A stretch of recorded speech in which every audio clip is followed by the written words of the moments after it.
Gusto mo rin bang magyabang sa social media ng mga paulam-ulam na masasarap pero hindi kasya ang budget? Gustong magsisig pero walang baboy at ayaw sa maanghang? At meron kang anak na mukhang anak sa mayaman ang taste bud? Well, ito ang recipe para sa inyo. Para sa ingredients, tokwa pero sa dali ka bumili para social ang packaging. 1 piece ng favorite snack ni Shrek. Cremated pepper, kremang para sa lahat at syempre oyster sauce. At huwag kakalimutan ng gayuma, antidote at ang mantika na hindi ko tinawaran. Etong susunod na ingredients ay kung gusto nyo lang naman i-level up ang pagiging sosyalera ninyo.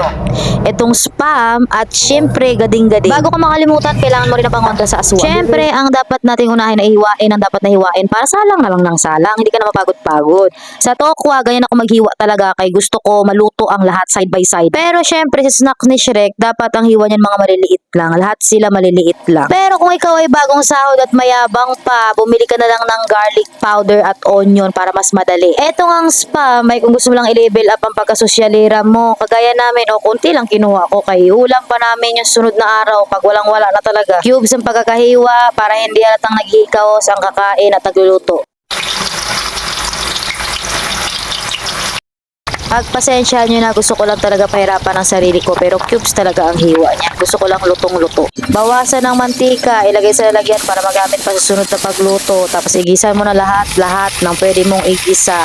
Pati yung tokwa. Pero dapat luto yung spam kung maglagay kayo ha. Pag nakita nyo na nananok-nok na yung spam at naluto na siya at nag-jump to the world, igisa nyo na yung tokwa kasama nyan. Halo-halo na sila. Tapos ilagay nyo na yung gayuma, antidote at cremated pepper para mas malumasa siya dun sa tokwa. Tapos ilagay nyo na rin yung oyster sauce sa halu-haluin nyo. Kapag ganito na yung kulay, ilagay mo na yung kremang para sa lahat para maalala mong hindi ka babaeng para sa lahat. Ganito dapat yung maging itsura niya. Pwede nyo pang tikman kung ano yung kulang at dagdagan, kung ano yung lasa na patok sa inyo. Pwede nyo anghangan, pero itong recipe na to ay goods para sa bata, kaya walang sili yan.